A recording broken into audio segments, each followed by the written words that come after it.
Hi, my name is Marta, and in this video I will show you examples of how to use the formula for the sum of terms in an arithmetic sequence. We will use those formulas that we learned in the previous video.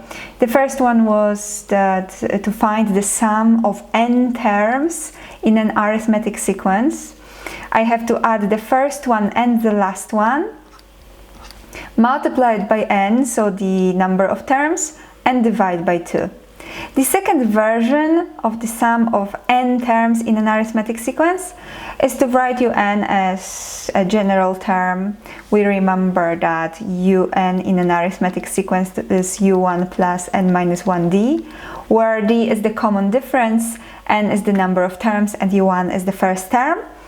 And if I substitute this for un, I will get 2u1 plus n minus 1d times n, of course, and divided by 2. Okay, let's try to use those formulas. We have to find the sum of the first 50 terms of the arithmetic series. Okay, so I think I will use this formula because I don't know what the last term is, so it will be hard for me to use this formula, but I have everything else. So I do have u1, my first term is 32. I have d, the common difference is, as I can see, the terms go by minus 5. To get to the next term, I have to subtract 5. And I know how many terms there are. I have to find the sum of 50 terms. So I have everything I need to use this formula. So that's what I will do here. I'm calculating the sum of 50 terms, so as 50, and following this formula, it will be 2 times the first term, so 32, plus n minus 1, so 50 minus 1, times d, so times minus 5, and times n, and n was 50. And divide all of this by 2 and calculate. We can just use a calculator. What will it be? I have 64 minus 5 times 49. Let's just use a calculator, why not? 5 times 49 is 245 times 50 over 2.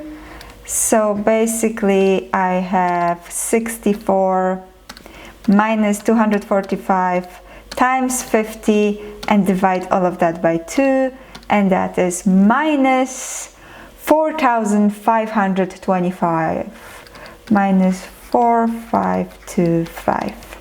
This is the sum.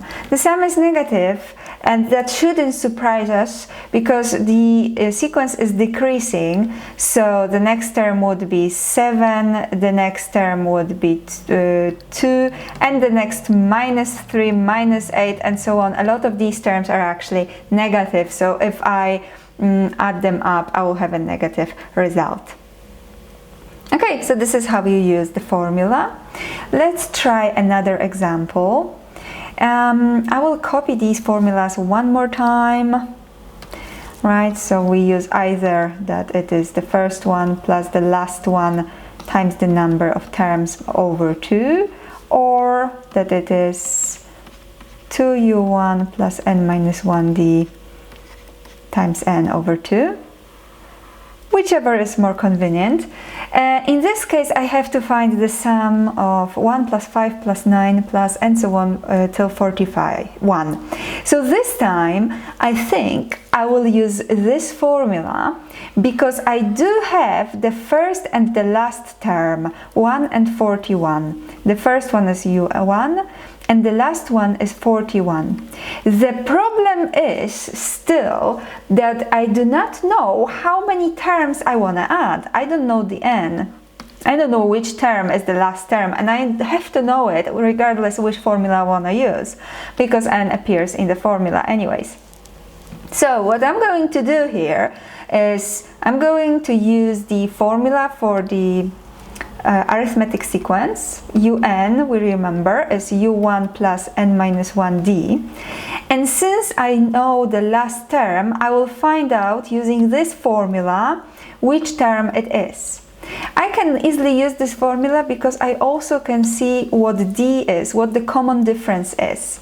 D is, what do we add? From 1 to 5, from 5 to 9, it's 4. The difference is 4.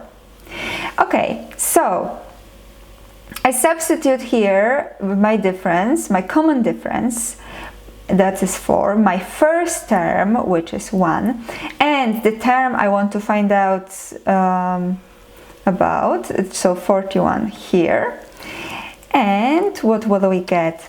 So 41 is basically the first term plus n minus 1 differences. But I don't know how many differences. I mean, I don't know what n is. So I'm going to find it now, thanks to this formula. So 40 is 4n minus 4, so n is 11. Okay, n is 11. That means that this term is 11th term, the 11th term. So u11 is 41. That's my conclusion. So now, since I know how many terms we have in this sequence, I can find the sum. It will be S11 because we found out that there are 11 terms. S11, using this formula here, will be the first term, so 1, plus the last term, so 41. We know that the last term is actually the 11th one, so we know that we have 11 terms. So n is 11 and over 2, and that's it. That's how we will find it. Now we can use a calculator. We have 42 times 11 and over 2, which is 231. And that's it. We found the sum, but before we found the sum, we had to find how many terms are there in this series. And to find it out, we used the formula for the arithmetic sequence. We just had to figure out which term is this last term, 41, and we found out that n is 11, so it's the 11th term. Okay, let's try another example, the last one for this video. Find the least number of terms required for the sum of 4 plus 9 plus 14 plus 19 and so on to exceed 2000. So now, we don't know how many terms to add. We just know that our sum has to be more than 2000. Actually, not even equal to 2000. I would actually want it to be more than 2000. Okay, so let's find out. So I have to find the formula for Sn. I think I will use, and I have to use one of those too. I think I will use this one since I have no idea what the last term is. So I will use this one. 2u1, Sn is 2u1 plus n minus 1d times n and everything over 2. And that thing, that is the sum, that thing has to be more than 2000. Okay, well, for now it's a mess, but I think we will slowly but surely make it better, because I know u1. u1 is 4, so I will substitute 4 here. I know the common difference, because I can see it's 4, 9, 14, and so on. So I can see that the difference is 5. I'm adding 5 every time. I'm adding 5 to get to the next one. So the common difference is 5. So I will substitute 5 here. Oh, lovely. So look, actually, if I do that, I have an inequality in which the only unknown is n, and n is what I want to find. So that's the perfect scenario. That's what I would like to see. Let's do it then. 2 times 4 plus n minus 1 times 5. I'm substituting u1 and d, and I will solve this inequality. So let's simplify this mess. I get 8 plus 5n minus 5. I think I will just multiply everything by 2 to get rid of fractions. I hate fractions. I don't want to see any fractions here. Multiply everything by 2. So from this bracket I actually get 3 plus 5n times n bigger than 4,000. I'm multiplying everything by 2. Expand the bracket out. And oh la la, you know what that is? That is a quadratic inequality.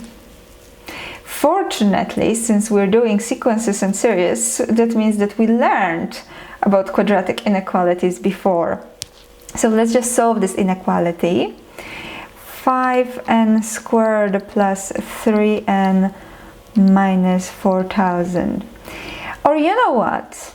I mean, it's up to you. I will just solve it properly, like a quadratic inequality. You could just solve an equation and then just pick which n, for which n and it exceeds 2,000, but so it's up to you. I will just keep it as it was, keep it simple, just solve an inequality. Okay, so to solve a quadratic inequality, I have to graph this parabola. So I will find the zeros. I will find the zeros of this function. So where the parabola, which is the graph of this function, cuts the x-axis. I will find these two. And actually it will be, in my case, n, because I'm looking for n. So first of all, I will solve the equation as I always solve when I want to solve a quadratic inequality. So I will find out where the roots are. So equals to 0 first, to find those places here, the n1 and n2. I will just use the quadratic formula. So the discriminant is b squared minus 4ac. Actually, I don't want to bore you now with a quadratic inequality, so because that's not the topic of this lesson. Just as a quick reminder, I will just write down the calculations that we should perform here. So it's 9 plus 20. So the discriminant was b squared minus 4ac. Now 20 times 4,000 is 80,000, so it's 80,009. Now let's find the square root of it. 8,000, I don't think there is one. No, so let's just leave it.